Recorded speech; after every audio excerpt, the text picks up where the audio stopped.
रामलला की प्राण प्रतिष्ठा पर 1,08 दीपों से प्रज्वलित होगा बुरहानपुर का राजघाट। 22 जनवरी को अयोध्या में श्री रामलला की प्राण प्रतिष्ठा के अवसर पर संपूर्ण विश्व राममय हो गया है। इस अवसर पर बुरहानपुर में पवित्र पावन ताप्ती नदी के तट पर स्थित राजघाट पर 22 जनवरी की संध्या को 1,08 दीप प्रज्वलित कर दीपोत्सव के महायज्ञ का आयोजन किया जाएगा। राजघाट पर दीप प्रज्वलित करने के साथ साथ लाखों राम मंत्र का जप किया जाएगा। यहाँ पर हमारे प्रजापति समाज ने 1,08 दीपक इस महायज्ञ के लिए निःशुल्क दिए हैं और विभिन्न हमारे नगर वासियों ने अपने तरीके से सहयोग दिया है। किसी एक हमारे साथी ने कहा कि आपको दीपक लगाने के लिए मोमबत्ती लगेगी, तो कोई 500 मोमबत्ती दे गया। कल हमारा एक कार्यकर्ता आया, वो अपने घर से अपने परिवार से आस पड़ोस से बना के कुछ 8,000 मुझे बड़ी अच्छी हाथ की बनी हुई बत्ती देके गया। और एक निर्णय ये किया है हमने, अतुल भाई ने, माधुरी भाभी ने मिलकर, कि हम केवल सरसों के तेल का ही दीपक लगाएंगे, क्योंकि शुद्ध घी और सरसों के तेल का दीपक लगाना पर्यावरण के लिए अच्छा है, पर्यावरण को शुद्ध करने वाला है। और ये जो दीपक प्रज्वलन हो रहा है, इसमें हमारे बीच बहुत सारे हनुमान भक्त बैठे हुए हैं। सरसों के तेल का दीपक लगा के जब आप हनुमान चालीसा पढ़ेंगे, राम नाम का जप करेंगे, तो हनुमान जी खुश होंगे। हनुमान जी खुश होने के साथ में यहाँ विराजमान शनि महाराज भी खुश हो जाएंगे। और शनि महाराज हनुमान जी साथ में खुश हो गए तो भारत का भी भला होगा, मध्य प्रदेश का भी भला होगा और बुरहानपुर का तो पक्का ही होगा। हमने सामने ये और अतुल भाई बता रहे हैं कि शनि महाराज और हनुमान जी ये आमने सामने ही है। और अब कुल मिला के आप सब जो है, आप सब है टीम लीडर्स हैं। और 1,00,000 दीपक प्लेस करना, रखना, लेआउट तो जगह है, उस पर 1,00,000 दीपक को लगाना, रखना, उसके लिए दीपक के लिए आपको बोलनी पड़ेगी क्रेट,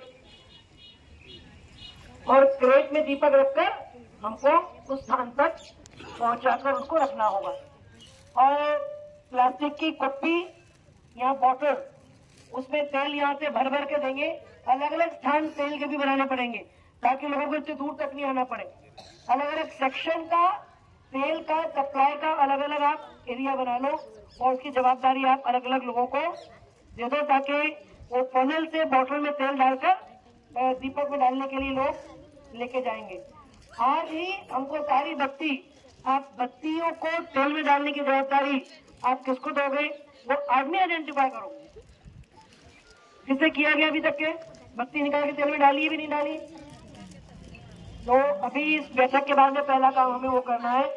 और अगर आप बत्ती को तेल में डाल के, अगर आप उसकी भी व्यवस्था कहीं से अगर ऐसी करोगे कि आपने बत्तियां जो गिनती में है, अगर तो जनरल में गिनती करके डालना जरूरी नहीं भी है, पर बत्तियों को तेल से निकाल के अगर हम 2 बत्ती इकट्ठी दिए में लगाएंगे तो 2 बत्ती एक साथ लगाने से वो थोड़ी सी मजबूत रहेगी और बुझेगी नहीं। और दूसरा ये है कि अपने घर से माचिस जरूर ले आना, क्योंकि माचिस की समय थोड़ी मारामारी होगी, क्योंकि अगर हवा चलेगी तो हो सकता है एक एक दीपक को 2-2, 3-3 बार बार हमें लगाना है। और जब आप सब आसपास, अगर अब जो टीम लीडर्स है, आपको टीम लीडर्स को नाम से अभी आइडेंटिफाई करना चाहिए। आप जब क्या योजना बनाएंगे, अब ये जो लेआउट बनाने वाला काम किया है, इसमें श्रेय सारा इंजीनियर्स का है, उन टेक्निकल लोगों का है, उन कार्यकर्ता का है जिन्होंने मेजरमेंट लेके लेआउट बनाया है। पर जो मानव रचना है वो इसमें इस काम को करने में जिनकी रुचि है और महारत है, उन्होंने जवाबदारियों का वितरण, नामजद करना, इसके लिए अपन इकट्ठे हुए। कोई नेताजी का भाषण सुनने पर यहाँ पर इकट्ठे नहीं हुए। तो वो अगर रचना हमारे में, इसलिए मुझे बार बार इस पर आग्रह रहता है मेरा, जिसके पास जो काम है वही काम करो। जिसके पास जो जवाबदारी है वो करो, जवाबदारी बांटो। अगर माइक्रो लेवल पर हमने जवाबदारी का वितरण करेंगे तो ये चुनौतीपूर्ण काम हम सब पूरा कर पाएंगे। आप सबने जो सूचियां दी है अपने फोन नंबर के साथ में, और उन सब सूचियों को अपन सबको फोन कर रहे हैं, आपके दिए हुए हर फोन नंबर पर पर्सनली फोन कर रहे हैं, और सबको 12 बजे यहाँ घर में एक समय का खाना तो खा के आ जाना है। बाकी दिन भर का कुछ हम शाम तक टिके रहे, उस जो व्यवस्था बनेगी हम सब मिलकर कुछ व्यवस्था बनाने का प्रयास करेंगे। जो यहाँ बैठे हैं उन्हें अपनी टोली के साथ पेयजल की व्यवस्था नहीं रहेगी, आप साथ लाना चाहें तो ले भी आए। आपका कुछ ना कुछ अब 12 बजे से आया आदमी 8 बजे तक काम भी करेगा, धूप में भी रहेगा, तो टोटल भूखा तो नहीं रह पाएगा। कुछ व्यवस्था पर उनके लिए बनाएंगे। और अब इसमें हमको मंदिरों के अंदर भी दीपक लगाने की, क्योंकि हमें जो टोटल जगह गिनी थी उसमें एक बार काउंटिंग में हमको 1,38,000 दीपक लगाने की जगह तो एकदम उपलब्ध हो गई थी।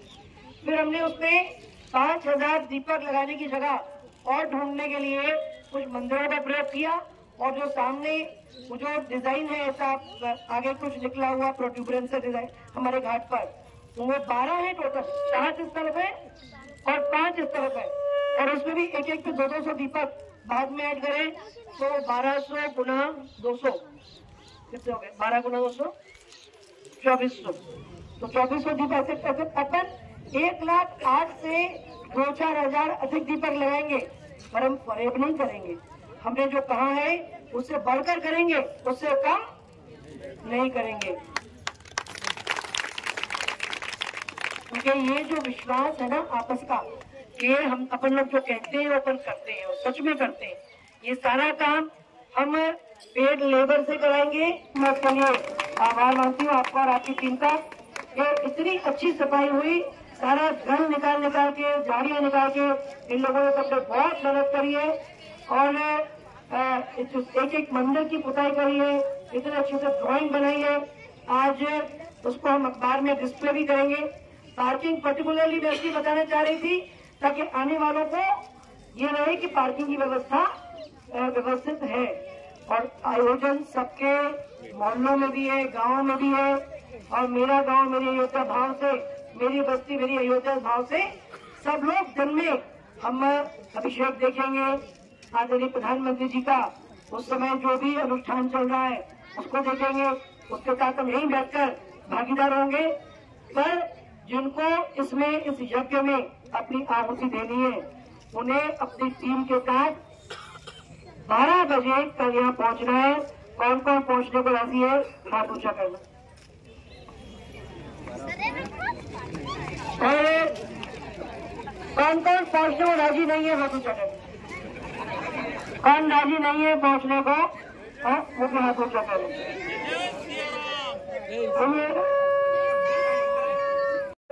स्क्रीन पर अच्छी फिल्में होंगी, अच्छे भजन होंगे, उसका आनंद भी हम सबको लेना ही है। और जो बीच में हाथी है उसको क्या कर रहे हैं तुम भैया? मैं भी आया आके जाकर देखा कुछ बड़ा सुंदर का ही बना रहे। ओम बोलने का प्रभाव है, इसीलिए राम बोलने का प्रभाव है, इसलिए आप अपने सबके जो नाम है उस नाम का भी उच्चारण का एक अपना प्रभाव है। तो हम सब उस समय बहुत शास्त्रोक्त उच्चारण करेंगे, बहुत अच्छे मंत्रों का यहाँ पर उद्घोष होगा। और ये अपने जो कल्चरल प्रोग्राम है और झांकियों के बारे में मुझे स्पष्टता नहीं है। भव्यमन सेवा पे कौन बहन थी बोल रही थी मैं शबरी बनूंगी, और कल अमोल भगत यहाँ है कि नहीं, वो कहाँ रखनी है वो देख लो। और वहाँ पे माइल सा वो शबरी वाला भजन बजता रहना चाहिए, और पेड़ और फूल ऐसे सुंदर सी जगह हो एक बन जाए जी। अभी इस मौसम में बेर अच्छे आ रहे हैं और बेर मीठे भी है, और अगर मन से हमने अगर भगवान को याद किया तो क्या पता रामलला अयोध्या से उठ के यहाँ आ जाए। ये सब श्रद्धा की बात है, भाव महसूस करने की बात है। और अब किसी के पास कुछ सुझाव हो, कुछ बात हो, पर मैं ये कह रही हूँ कि जिसको तप करना हो ना, जिसको कष्ट करना हो, जिसको उतना योगदान कर देना हो, जो श्रद्धा से परिपूर्ण हो, जो भक्तिमय हो, जो राममय हो, वही 12 बजे से 6-7 बजे तक इस काम को कर पाएगा। और आधा घंटा सतत हम आपको दीप जलाने का प्रयोजन करते रहेंगे। उसके बाद आतिशबाजी का विषय शुरू होगा। और मैं प्रशासन के अपने अधिकारी साथी जो यहाँ बैठे हैं उनको विश्वास दिला रही हूँ कि बुरहानपुर में ऐसे आयोजन अनंत काल से हो रहे हैं। हमारा जो बालाजी का मेला है वो 400 साल से अधिक का इतिहास है, पर ईश्वर की कृपा ऐसी है, ताप्ती मैया का कुछ आशीर्वाद ऐसा है कि आयोजन अच्छे से होते हैं, लोग बहुत सेल्फ डिसिप्लिन में रहते हैं और कोई घटना दुर्घटना ना आज तक कभी हुई है ना आगे होगी, पर फिर भी आप तैयारी पूरी रखें। बुरहानपुर ब्यूरो चीफ रमाकांत मोरे।